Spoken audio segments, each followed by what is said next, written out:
So, you've decided to take a crack at the new Zariman content, but you are unsure just in what end to even start. To just, what are you going to farm for? What order are you going to do things? And I'm going to put out a handy little guide here, just to give you some tips for how to make this as smooth of a ride as possible. First up, when talking to Quinn, you will notice that you will need a certain resource, which is called different Voidplume items, Voidplume pinions, Voidplume downs, or whatever, to rank up with the Syndicate. You will see the same when you go to the different vendors to purchase their wares. You purchase them for standing, but if you look at the crafting details, you will again see that you're gonna need these Voidplume items to actually craft the things. Same goes for the new Warframe that has been launched together with this update, Gyre. She also needs these Voidplume quills to craft her. So here's how it works. So these Voidplume items are basically collectible items, like Syndicate medallions, where you just have to run through the mission and actually find them and pick them up. So they can be just hidden in these, you know, semi-hidden spots in these missions, and all you gotta do is just walk up to them and grab them. To help with your search, there are these little glowy balls you can see on the ground. Maybe you didn't even pay attention to them. But these things here are activators for little Zariman void ghosts. So if you click on them, you create a little void ghost, like this. And this void ghost is going to run and show you where you can find the next collectible or the nearest collectible that you have not yet picked up. So, obviously this helps immensely with just the hunt for Voidplumes. And as we can see, he stopped here. So, presumably, there is something down here. Ah, look at that. A secret room. And inside, we have a Voidplume down. You'll also, in every mission, come across the screen with a Cephalon in it, Cephalon melica. You can interact with this screen, and she's asking you to present a Zariman accolade. Zariman accolades are discoverable items. You can pick them up on the floor. They look like this. And they are usually pretty close by to where melica is, so you shouldn't have to go very far to find them. And if you put them on the floor, you will hear that they emit this hum, so you can hear them when you're close to them. Give one of these to melica, and she will plop out a Voidplume quill for you. And this is one of the highest tier items. Voidplume quills, you can only get those either from Cephalon melica or as a bonus reward at the end of a bounty. If you play a tier 1 bounty, you will get 1 quill at the end of the mission, 2 quills for a tier 2 bounty, 3 quills for a tier 3 bounty, and 4 quills for a tier 4 bounty. Cephalon melica will also appear twice in every mission, so if you run a tier 4 bounty and find both accolades to give to melica, that is 6 possible Voidplume quills that you can get in a single mission. Additionally, in every mission you will find one of these, a Void Angel. So this is an enemy, and you have to activate it by walking up to it and clicking on it, like so.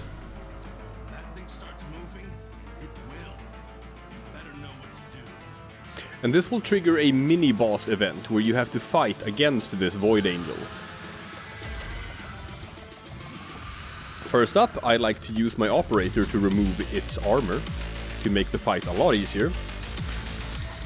And once you have removed one of its health bars, it's going to go into a phase where it's trying to regenerate, where you can turn into operator and jump into the void to hunt it from here.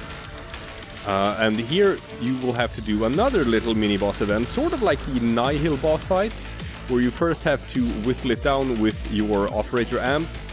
Then you have to void sling through these energy balls to remove its immortality.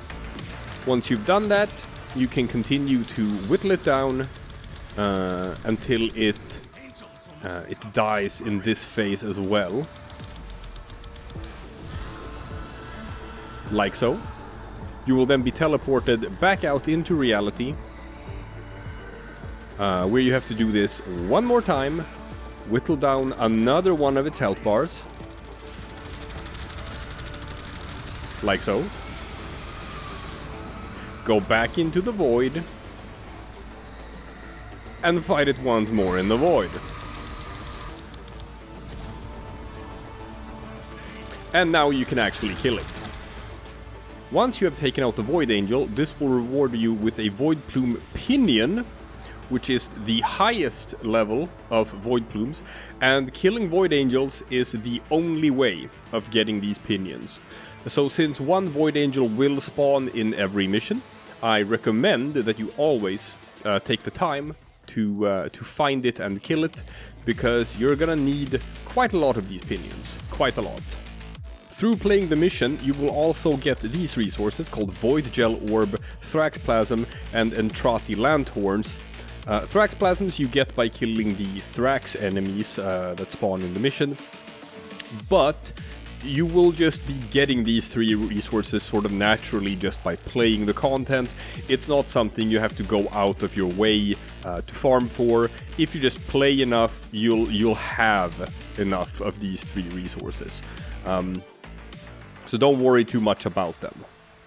So the next question would then be, how many of these Void Plumes do you need to farm for? How many do you need to find? Well, it varies quite a lot between the different tiers. First up, the lowest tier ones, the Void Plume Downs. How many you actually need is 5. That's it, 5 in total. And that is just for ranking up with the Syndicate, the holdfasts, which you do over at Quinn. And you need those 5 downs simply to go from neutral to rank 1 with the holdfasts. After that, downs are not used for anything other than trading for standing. Likewise, with the next tier, the veins, again, you will need 10 of these, and they are also only used for ranking up from rank 1 to rank 2 with the holdfasts, and they serve no other use other than trading for standing, which you do with Archimedean Yonta. And you can see here that different tiers are worth different amounts. Void Plumes Downs are worth 500 standing, Veins are worth 1000. So, my point here is, you don't really need to go out of your way to farm for like all of these downs and veins. It's not really worth your time to hunt for them all too much. You kind of just need the 5 downs and the 10 veins to rank up with the Syndicate. The next tier crests are also only used for ranking up with the Syndicates. However, only one of the collectibles in each mission will be a Void Plume crest. So you do need to go out of your way to look for crests. And when you have your 10 Void Plume crests, then you don't need to bother with that anymore, because they're not used for anything else other than ranking up ones with the Syndicate. Now that leaves us with the 2 actual important ones, the 2 actual useful ones. That is the Void Plume Quills and the Void Plume Pinions. How many of these do you need? You need in total 150 quills to be able to craft everything craftable from the Zariman content, and for ranking up with the Zariman Syndicate, the holdfasts. Now that's a lot of quills, which is why I do recommend, if you can, to play as many of the tier 4 bounties as possible. Because as you can see in the top here, the tier 4 bounties will always reward you with 4 Void Plume Quills at the end of the mission. You will get another 2 from giving Zarium accolades to Melica. And finally, the Void Plume Pinions the ones that you get for killing Void Angels, you are going to need a total of 36 Void Plume pinions for everything currently craftable with Zariman content. First up, you will need 5 pinions to rank up the final rank from rank 4 to rank 5 with the Syndicate. You also have Cavallero and his Incarnon weapons, where the Latum requires 1 Void Plume pinion, the Fenmore requires 15, and the Praedos requires 15. And that is your total of 36 Void Plume pinions. Do note, however, that the only way of getting standing with the Syndicate is by going to Archimedean Yonta and trading Void Plumes for standing. So, even if you have your 150 quills, you have your 36 pinions, you have your 10 crests, you have your 10 veins, and you have your 5 downs, you're still going to be needing a whole lot of Syndicate standing to simply purchase everything that they have in the stores. To that end, Cavallero will sell you the Incarnon weapons and Arcanes that you find here in the Zariman content. And Hombask will sell you decorations for your Orbiter and your Dormizone. And there's a lot of stuff here. She will also sell you Void Shell skins or textures for use with Void Shell skins and Captura scenes. And as you can see, Captura scenes, they go for 25,000 standing a pop. Void Shell skins are 10,000 standing a pop. And some of the Dormizone items, the highest tier ones, go for 10,000, 6,000, 60,000, 60,000. And of course the Vista Suite key, which unlocks another room in your Dormizone, is at 100,000. So you're gonna need a lot of standing either way. My recommendation for standing would be to farm for Void Plume quills. You can only get 1 pinion per mission for hunting Void Angels. Quills are a faster way of farming. Ideally, you want to check with Quinn and check what the tier 4 bounty is. If the tier 4 bounty is an exterminate mission, and if the tier 4 bounty challenge is to hunt for Void Angels, stuff like that, then you can collect a lot of Void Plumes in a very short amount of time, which is a very nice way of farming for standing. Another option is to play the mission type that is called Void Armageddon, because Void Armageddon will spawn a different type of Void Angel. It will just spawn in naturally every 3 waves. And killing one of these Void Angels is faster. It only has 2 health bars instead of 3. And it drops Void Plume quills instead of Void Plume pinions. As for the different things you can farm for, I have already shown you the Incarnon weapons that Cavallero sells. Beyond that, you can get as bounty drops Gyre and her component parts from the different tiers of bounties, and also the blueprints for 2 weapons, the Aeolac and the Hespar. So you get the blueprints for the Aeolac and the Hespar from the tier 4 bounty, but that is not how you get the component parts, the barrel, the receiver, the stock for the Aeolac, and the handle and the blade for the Hespar respectively.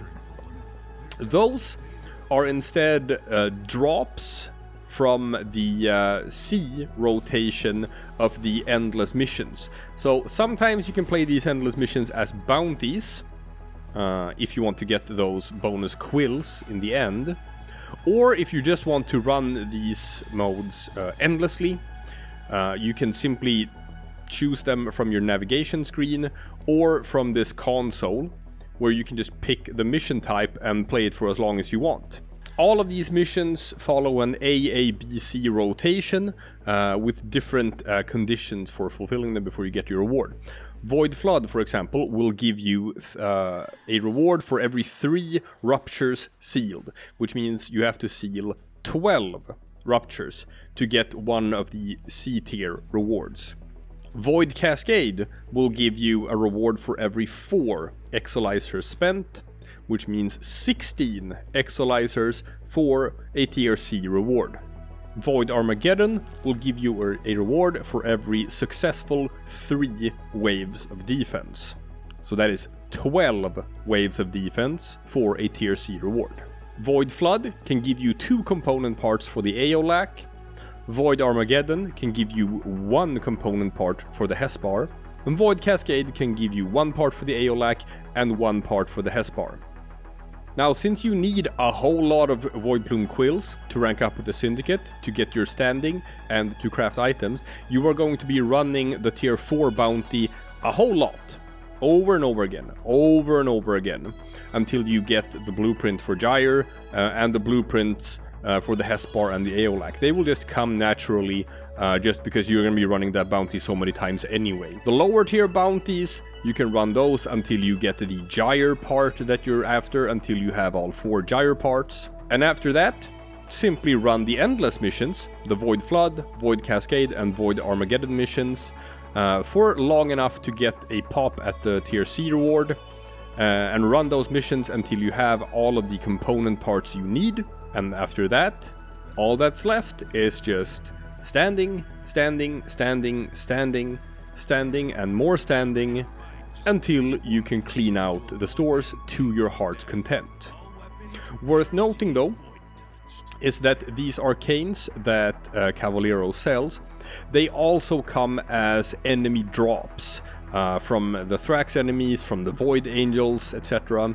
So I would recommend holding off on buying these until you've pretty much bought everything else that you wanted to buy, because by that time you're probably gonna have quite a lot of each one of them anyway, and you're just gonna be needing to buy a couple of more of each to max them out. Now there's one final point that I want to hammer home, because I've seen a lot of frustration from some players when it comes to this content, and that is that a lot of times doing bounties, they will have specific challenges that need to be fulfilled in order to get a successful bounty. If you do not fulfill these challenges, then you will get a mission fail. You can have things like keeping the defense target's shields intact. You can have things like completing the mission in a short amount of time. You can have things like killing enemies as your operator, etc, etc. And unfortunately, it has become quite a common occurrence that most people are just going to be running around looking for Voidplumes instead of actually doing the bounty. Sort of similar to what we saw before of people just leeching in open world bounties, going fishing and mining and stuff like that, while the rest of the crew actually does the bounty. So don't be that guy, is what I'm saying. Keep in mind, you don't need a whole lot of downs and veins. You don't. You need 5 Voidplume downs in total, 10 Voidplume veins in total. If you've already gotten your 10 crests, then I recommend don't go out of your way to hunt for Voidplumes. The standing gain from them is quite small. You get 500 standing for trading in a Voidplume down, compared to the 2,500 you get for trading in a Voidplume quill. So if you can just complete the bounty faster, and just get everything done, get your bonus quills, that is a much faster way of hunting for standing. You don't need to spend 20 minutes running around the mission hunting every nook and cranny for Voidplume downs. If you instead in that mission can do just 5 bounties or something and get 20 or 30 Voidplume quills, trust me on this, people. You don't have to run around and picking up every Voidplume you find. Don't do that. Be a team member, be a teammate, be a bro. Help your buddies do the bounty objective instead. Everyone will be much happier. If you really do feel like you want to scour the entire map for Voidplumes, then I recommend just picking the normal exterminate mission instead of doing a bounty. You can find some other people who want to do the same thing and just get your Voidplumes that way. That way you are not being detrimental to your entire team. That being said, it could also be fine. Maybe your team appreciates it. Maybe your team likes having one person running around looking for Voidplumes while the rest of the team does the bounty objectives. But if that's the case, my recommendation is ask first. Ask if that's cool, and if they would rather have you help out with the bounty, then just do that instead. And everyone will have a much more enjoyable time going through the Zariman and clearing all of the new content. So that's the farming guide, people. Now take this information, go out, hunt for all the new stuff. Always remember to have fun. Don't burn yourself out. This content just came out. You don't have to get everything in the first week. Just do it at your own pace. And I'll see you tomorrow for something completely different.